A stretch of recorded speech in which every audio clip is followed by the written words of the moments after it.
আজকের এপিসোড আমরা শুরু করছি সিংজির হাতের গরম গরম আলু কা পরাঠা অ্যান্ড রায়তা দিয়ে। আর আমাদের সাহেবের বাচ্চা চামচ দিয়ে পরোটা খাচ্ছে। আসলে আমরা সবসময় চেষ্টা করি অন্তত হালকা কিছু খেয়ে বেরানোর, কারণ খালি পেটে বেরোলে গ্যাসের সমস্যা হয়, নজিয়া অ্যান্ড ভমিটিংয়ের চান্সটা তখন বেশিই থাকে। সকাল সকাল ব্রেকফাস্ট সেরে আমরা আবারও পাড়ি দেব একটি নতুন জায়গায়। যদি আপনারা কাশ্মীর ডে 1 অ্যান্ড ডে 2 এর দর্শক হয়ে থাকেন তাহলে নিশ্চয়ই বুঝতে পেরেছেন আজও আমরা ডে ট্যুর করব। ভিডিওটি যতটি সম্ভব কম্প্যাক্ট অ্যান্ড ইনফরমেশনাল বানানোর চেষ্টা করেছি। আশা করি আপনাদের ভালো লাগবে। And now let's go. तो गैस हम सोनमार्ग के लिए निकल रहे हैं। ये हमारा सोनमार्ग की जर्नी स्टार्ट होता है।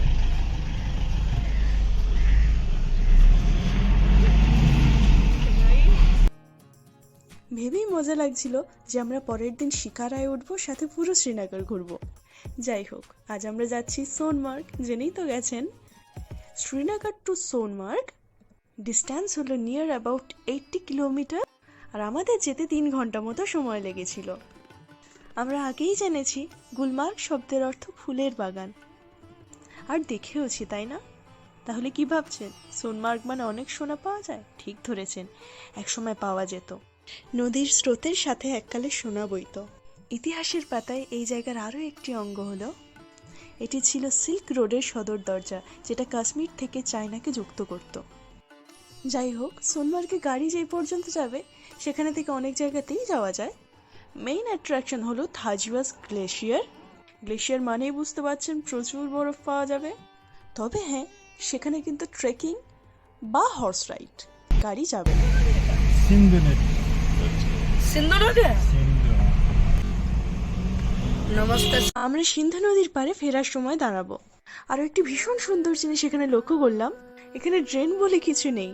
ড্রেনের মতোই সেচ কেটে ঝর্ণার জল অনর্গল বয়ে চলেছে অলিতে গলিতে, রাস্তার ধারে, আর মানুষ সেই জলেই তাদের নিত্য দৈনন্দিন কাজকর্ম সারছেন।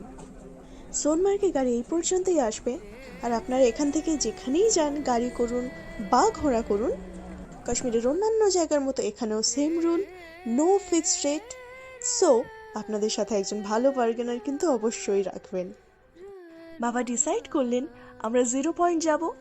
পরে আমরাও বুঝলাম ডিসিশনটা বেস্ট ছিল। তবে 0 পয়েন্ট যাওয়ার আগে আমরা আরেকটি জায়গা আপনাদেরকে দেখাবো, দেখতে থাকুন।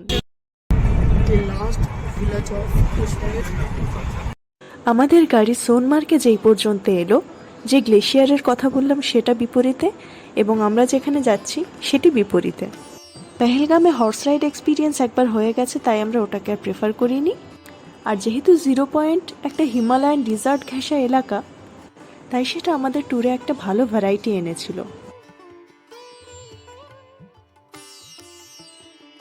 যাই হোক, গাড়ির ভাড়াটা বলে দিই। ওনাদের রেট ছিল 12,000। শ্রীনগর থেকে কার্গিল লেহ এই রাস্তা দিয়ে যাওয়া যায়।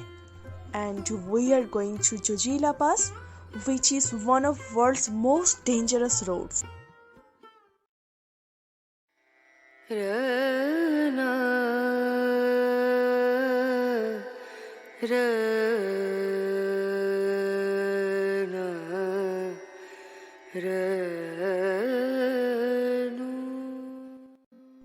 ওই দেখুন হেলিকপ্টার, ওটা অমরনাথ থেকে আসছে।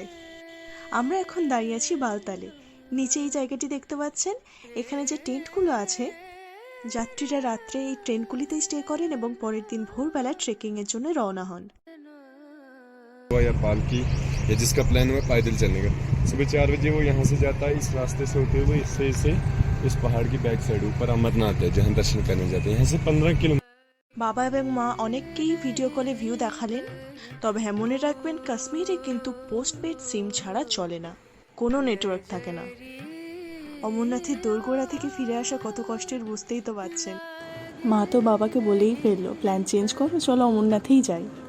কিন্তু আমাদের হাতে আর একটা দিনই সময় ছিল।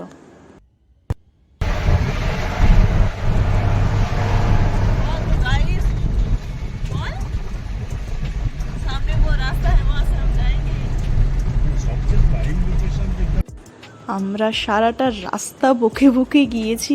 মা বসেছিল ডান দিকে জানলার ধারে, আর রাস্তার সাইডে যেহেতু সেভাবে কোনো রেলিং নেই, মা একটু ভয় পাচ্ছিল। ওই যে মায়ের মন।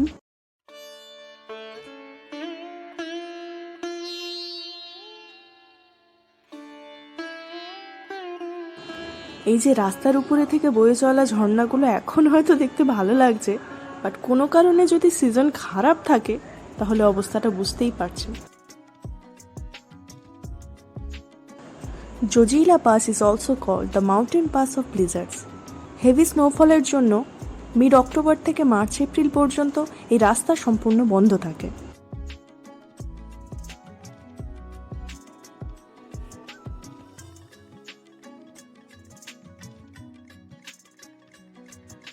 এখানে একটা বড় পাথর আছে রাস্তার পাশে, তো চলতি পথে এই পার্টিকুলার ল্যান্ডমার্কটাকে ইন্ডিয়া গেট বলা হয়।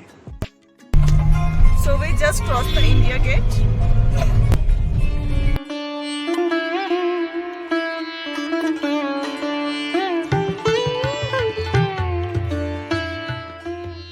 अब मेरा कार्ड नवा दीजिए, हाँ नमा दीजिए। मतलब उतार दीजिए। না না, এগুলো বিহাইন্ড দ্য সিনস ভাবার কোনো কারণ নেই। কাশ্মীরের ঠান্ডায় সেগুলো আপাতত স্থগিত আছে। যাই হোক, আর কিছুক্ষণেরই অপেক্ষা, তারপর আমরা পৌঁছে যাচ্ছি 0 পয়েন্ট। যাওয়ার আগেই বলে দিই, অক্সিজেনের সমস্যা একটু আধটু হতে পারে, আমার অতটা হয়নি। তবে দিদা বরফের উপর বেশিক্ষণ থাকতে পারেননি। বরফ থেকে দূরে তিনি একটা জায়গায় বসে রেস্ট করেছেন, আর আমরা যা করেছি গেলে দেখতেই পাবেন।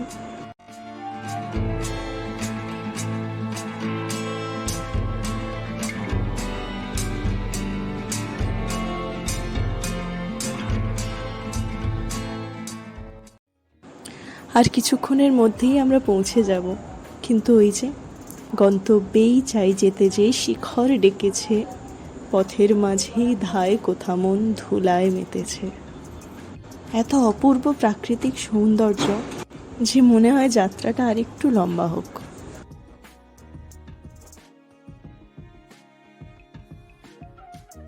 আমাদের নর্থ বেঙ্গলের রাস্তার মতো কাশ্মীরের রাস্তায় অত বেশি টার্নিং নেই, তাই সিকনেস প্রবলেম আমাদের কারোরই সেরকমই হয়নি। আমাদের সাথে ঘুরতে ভালো লাগছে তো? যদি ভালো লাগে অবশ্যই লাইক করবেন, কমেন্ট করবেন এবং সাবস্ক্রাইব করবেন আরও ভিডিওসের জন্যে। আমাদের কলকাতা থেকে শ্রীনগরে আসার গল্প, day 1 Pahalgam tour, day 2 Gulmarg tour আমরা আপনাদের সাথে শেয়ার করেছি।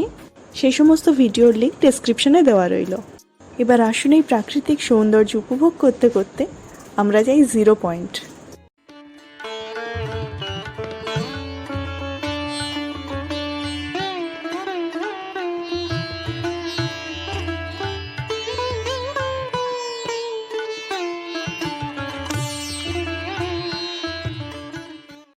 বাইক রাইডারদের জন্য এটা একটা স্বপ্নের জায়গা। আমরা অনেকেই দেখলাম যারা লেহ থেকে ফিরছে বা শ্রীনগর থেকে যাচ্ছে।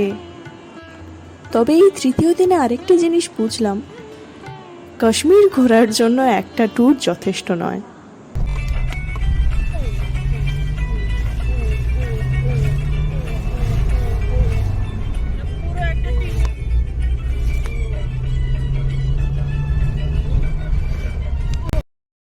So guys, हम finally बर्फ के इलाके में आ गए। আর আমরা পৌঁছে গেছি 0 পয়েন্ট, যেখানে ম্যাগি 1 প্লেট 80 টাকা থেকে শুরু। স্নো বাইক রাইডের জন্যে 2500 টাকা রেট। স্নো বুটস এখানে আছে, 100 টাকা করে লেখা ছিল। তবে আমরা কেউই স্নো বুট ইউজ করিনি, কারণ আমাদের প্রত্যেকের পায়ে কভার্ড শু ছিল, যেগুলো স্লিপ করার চান্স কম। এখানে চাদর ও পশমিনা শল বিক্রেতাও অনেক ছিলেন।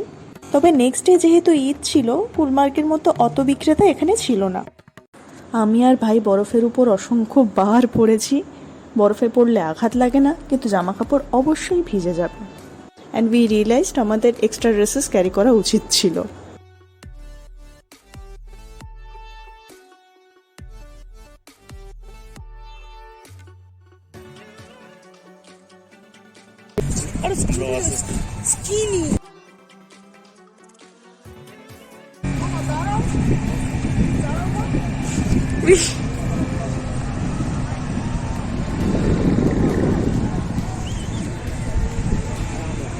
ভাই বায়না শুরু করেছে স্নো বাইক রাইড করবে।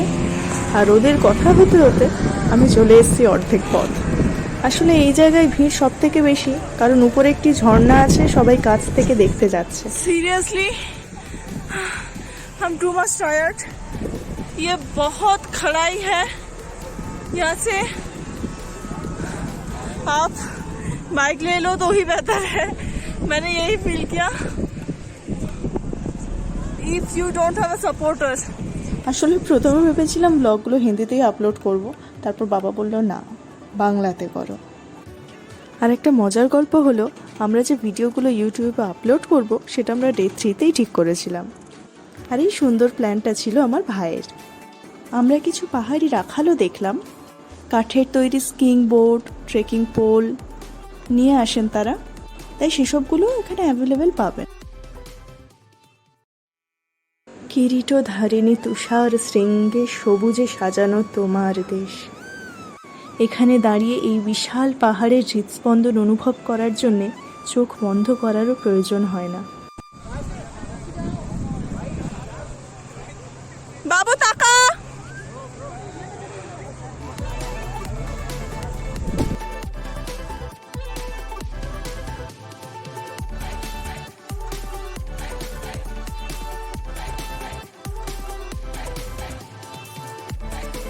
আমি অর্ধেক পথ নামার পরে এই মহাশয়ই আমাকে হাত ধরে এগিয়ে গিয়ে এনে নামিয়েছেন।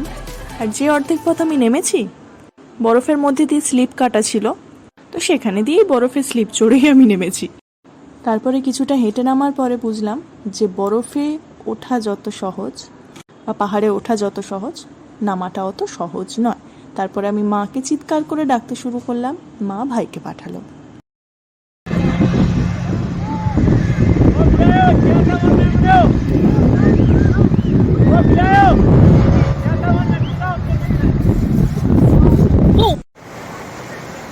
সিন্ধু নদ। ঘণ্টাখানেক সিন্ধুর পাড়ে সময় কাটিয়ে, বেছে বেছে পাথর কালেক্ট করে আমরা ফিরে এলাম শ্রীনগর। নেক্সট ডে শ্রীনগরে অনেক কিছু এক্সপ্লোর করব, সঙ্গে থাকবেন, দেখতে থাকবেন। টাটা।